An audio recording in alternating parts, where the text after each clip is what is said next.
Assalamualaikum warahmatullahi wabarakatuh. Waalaikumsalam warahmatullahi wabarakatuh. Bapak Ibu sekalian, hari ini kita akan melakukan diskusi bersama untuk melakukan refleksi tentang profil pendidikan di SMA Negeri 11 Banjarmasin. Pada minggu yang lalu kita sudah membahas tentang perencanaan berbasis data, kemudian tentang apa itu profil pendidikan, apa itu rapor pendidikan. Nah, pada saat ini kita akan bersama-sama mencermati tentang rapor pendidikan kita di SMA Negeri 11 Banjarmasin. Sebelumnya mari kita lihat bersama-sama rapor pendidikan kita yang diunduh dari platform rapor pendidikan. Bapak Ibu, mari kita lihat sama-sama, kita cermati sama-sama seperti yang terlihat dalam rapor pendidikan kita. Di sini ada nama indikatornya, kemudian capaian yang sudah kita peroleh. Kita lihat ya Bapak Ibu ya, banyak spektrum warnanya, ada warna hijau, ada warna biru, ada warna kuning, juga ada warna merah. Dan ini sudah kita diskusikan pada minggu yang lalu apa makna dari warna-warna ini. Nah, hari ini mari kita pahami bersama-sama, kita cermati bersama-sama bagian mana hal-hal yang sudah lebih baik, bagian mana hal-hal yang akan terus kita perhatikan untuk kita tingkatkan lagi. Selanjutnya ada beberapa pertanyaan pemantik yang akan kita jawab dan kita diskusikan untuk membimbing kita memahami rapor pendidikan di satuan pendidikan kita. Mari kita mulai. Yang pertama, indikator layanan mana saja yang memperoleh capaian yang cukup baik, kemudian kondisi atau fakta apa saja yang Ibu dan Bapak temukan di sekolah kita terkait dengan hal ini. Ada yang mau menanggapi Bapak Ibu? Menanggapi pertanyaan Ibu tadi, berdasarkan rapot pendidikan dapat kita lihat bahwa indikator layanan yang memperoleh capaian yang cukup baik di sekolah kita tuh ada 5 indikator. Yang pertama, kemampuan literasi. Di kondisi di lapangan, banyak siswa sudah memahami berbagai teks dan cara penyelesaian masalah, mampu mengeluarkan pendapat dan mampu mengaplikasikannya dalam media sosial. Yang kedua, kemampuan numerasi. Di kondisi di lapangan, sebagian siswa sudah mampu berpikir menggunakan konsep, prosedur, fakta, dan alat matematika untuk menyelesaikan masalah sehari-hari. Yang ketiga, indeks karakter. Kondisi di lapangan, siswa kita sudah mulai proaktif dan konsisten menerapkan nilai-nilai karakter pelajar Pancasila baik dalam proses pembelajaran intrakurikuler maupun P5 dan dalam program kegiatan sekolah seperti bersahabat, itu ada berkarakter sehat dan hebat, gesit, gerakan siswa suka ekskul, ada program pembiasaan diri dan gerakan 5S. Yang keempat, iklim keamanan sekolah, kondisi di lapangan, lingkungan sekolah yang aman, tidak ada kasus perundungan, hukuman fisik, kekerasan seksual, dan penyalahgunaan narkoba. Dan yang terakhir, iklim kebinekaan. Kondisi di lapangan, telah terjalinnya toleransi dan saling menghormati antara agama, suku, dan budaya yang berbeda. Terima kasih Bu Naili tanggapannya. Ada beberapa indikator layanan tadi yang sudah cukup baik. Dan selanjutnya kita akan lihat bersama-sama, kita akan bahas bersama-sama pertanyaan yang kedua, yaitu indikator layanan mana saja yang memperoleh capaian yang belum baik. Kemudian kondisi atau fakta apa saja yang Bapak Ibu temukan di sekolah kita terkait capaian tersebut. Ada yang mau menanggapi Bapak Ibu? Silakan. Iya, silakan Bu Yunita. Baik, dari pertanyaan Ibu tadi, tanggapan saya kalau kita lihat dari rapot pendidikan bahwa ada beberapa capaian yang belum baik. Yang pertama adalah A.2 yaitu kemampuan numerasi pada kompetensi domain geometri capaiannya masih rendah.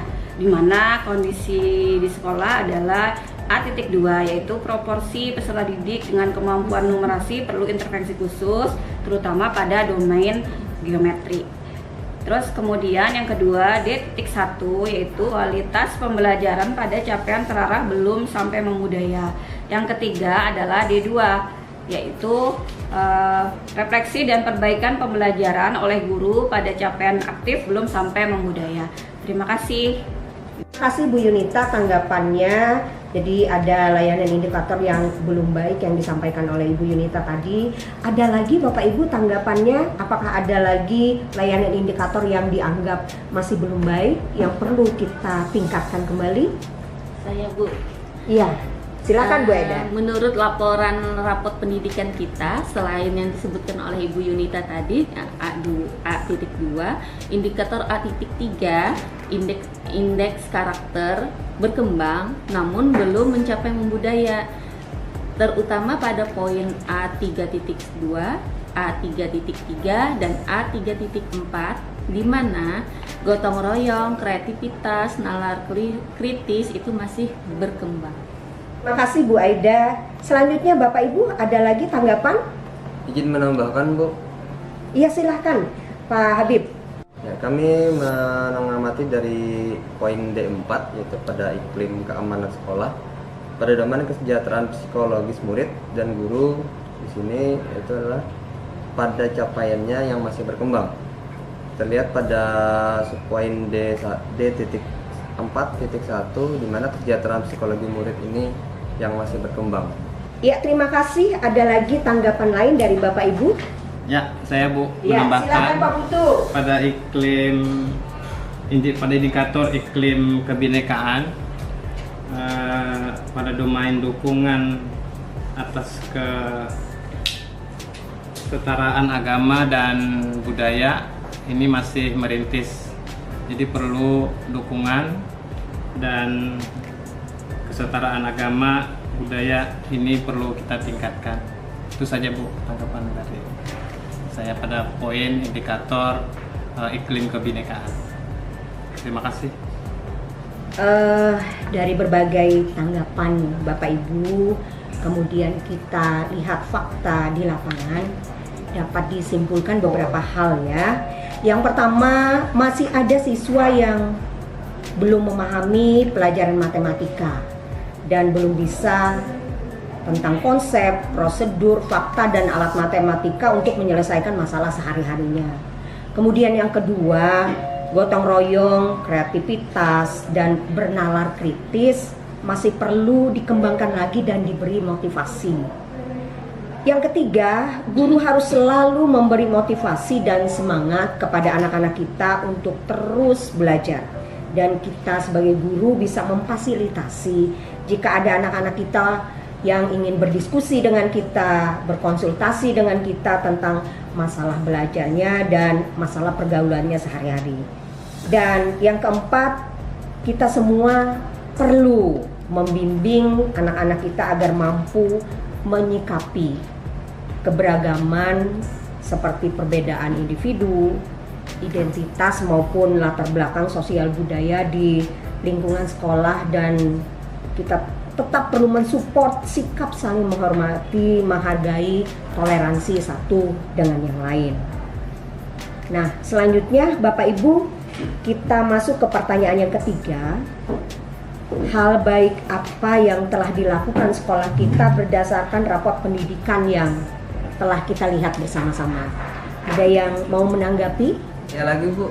Ya, silahkan Pak Habib. Terima kasih.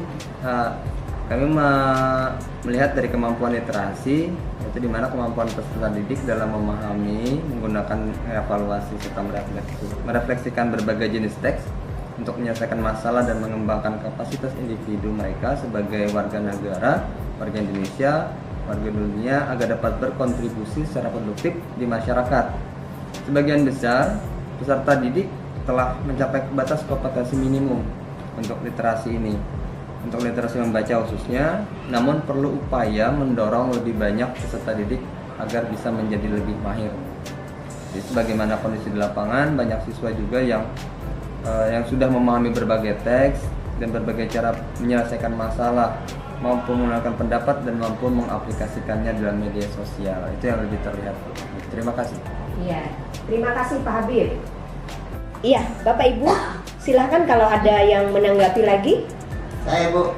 Iya, silahkan Pak Habib. Ya, terima kasih Ibu atas kesempatan yang diberikan.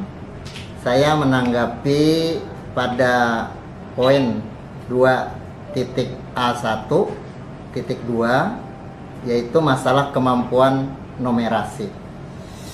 Hal-hal yang baik yang telah dilakukan di sekolah kita berdasarkan rapor pendidikan itu adalah kemampuan peserta didik dalam berpikir menggunakan konsep, prosedur, fakta, dan alat matematika untuk menyelesaikan masalah sehari-hari pada berbagai jenis konteks yang relevan untuk individu sebagai warga negara Indonesia dan dunia. Deskripsi capaian itu dapat dilihat yaitu mereka telah mencapai kompetensi minimum. Sebagian besar peserta didik telah mencapai batas kompetensi minimum untuk numerasi, namun perlu upaya mendorong lebih banyak peserta didik menjadi mahir. Kondisi di lapangan itu dapat dilihat juga, sebagian siswa sudah mampu berpikir menggunakan konsep, prosedur, fakta, dan alat matematika untuk menyelesaikan masalah sehari-hari. Demikian Bu Iya, tanggapannya. terima kasih Pak Habib. Kita lanjut kembali, ada yang menanggapi lagi? Saya Bu. Iya, silakan Pak Amin. Ya, terima kasih Bu. Saya ingin menanggapi mengenai indeks karakter Bu. Ya, di mana tingkat karakter pelajar Pancasila yang bersifat holistik mencakup komponen pengetahuan, efektif, keterampilan, dan perwujudan dalam perilaku. Dalam deskripsi capaian membudaya ini, peserta didik secara proaktif dan konsisten menerapkan nilai-nilai karakter pelajar Pancasila yang berakhlak mulia, bergotong royong, mandiri, kreatif, dan bernalar kritis, serta berkebinekaan global dalam kehidupan sehari-hari. Kalau kita lihat kondisi di lapangan, siswa kita sudah mulai proaktif dan konsisten menerapkan nilai-nilai karakter pelajar Pancasila baik dalam proses pembelajaran intrakurikuler maupun P5 dan dalam program kegiatan sekolah seperti bersahabat, berkarakter, sehat dan hebat, gesit atau gerakan siswa suka eskul, program pembiasaan diri dan gerakan 5S dan lain-lain Bu. Terima kasih. Terima kasih Pak Amin. Ternyata banyak hal-hal yang cukup baik ya yang sudah direkam melalui rapor pendidikan kita. Kira-kira ada lagi nggak hal yang baik lainnya yang bisa Bapak Ibu sampaikan? Saya Bu, Oh iya, Pak Kadir, silahkan Pak Kadir. mengenai hal demikian yaitu D.4 iklim keamanan sekolah. Yang pertama adalah tingkat rasa aman dan kenyamanan peserta didik di satuan pendidikan dalam hal perasaan yang aman, perundungan, hukuman fisik, pelecehan seksual, dan narkoba di lingkungan satuan pendidikan. Iklim keamanan berdampak pada kualitas pembelajaran di sekolah kita. Mengenai deskripsi pencapaian, yaitu aman, satuan pendidikan memiliki lingkungan sekolah yang aman, terlihat dari kesejahteraan psikologis yang baik dan rendahnya kasus perundungan, yaitu hukuman fisik, kekerasan seksual, dan penyalahgunaan narkoba. Satuan pendidikan dapat mempertahankan kualitas warga sekolah dalam mencegah dan menangani kasus untuk menciptakan iklim keamanan di lingkungan sekolah. Kondisi di lapangan memang lingkungan sekolah yang aman, tidak ada kasus perundungan, hukuman fisik, kekerasan seksual dan penyalahgunaan narkoba. Mungkin itu saja Bu yang saya dapat saya sampaikan. Terima kasih Pak Kadir tanggapannya. Bapak Ibu ada lagi yang mau menanggapi? Saya Bu. Iya, silahkan Bu Aida. Saya akan menanggapi pada indikator D.8 tentang iklim kebinekaan. Iklim kebinekaan menyangkut bagaimana lingkungan sekolah menyikapi keragaman seperti perbedaan individu, identitas maupun latar belakang sosial budaya, dan mengenai komitmen kebangsaan. Dalam deskripsi capaian kita sudah membudaya. Satuan pendidikan sudah mampu menghadirkan suasana proses pembelajaran yang menjunjung tinggi toleransi agama atau kepercayaan dan budaya, mendapatkan pengalaman belajar yang berkualitas, mendukung kesetaraan agama atau kepercayaan dan budaya, serta memperkuat nasionalisme. Kondisi di lapangan telah terjalin toleransi dan saling menghormati antara agama, suku, dan budaya yang berbeda. Begitu tanggapan saya, Bu. Dari berbagai tanggapan yang telah Bapak Ibu sampaikan tadi, bisa saya simpulkan hal baik yang dapat kita rekam dari rapat pendidikan kita, antara lain yang pertama, penyusunan dan penerapan kurikulum tingkat satuan pendidikan kita atau KTSP terkait dengan peningkatan karakter dan kreativitas yang sesuai dengan kebutuhan siswa dan kondisi sekolah. Kemudian yang kedua yang bisa saya simpulkan, kita akan mengadakan sosialisasi, seminar, dan penyuluhan yang berhubungan dengan literasi dan karakter.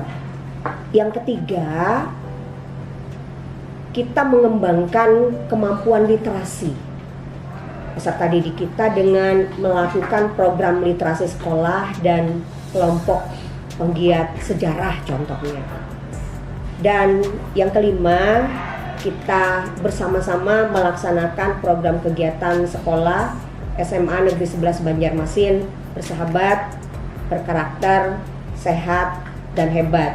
Kemudian ada lagi program yang lain, contohnya tadi yang disampaikan oleh Ibu Naili, ada program Gesit, Gerakan Siswa Suka Ekstrakurikuler, kemudian program pembiasaan diri kita, Gerakan 5S, dan program Melisa, serta banyak program-program yang lainnya. Selanjutnya kita masuk ke pertanyaan berikut, yaitu pertanyaan yang keempat.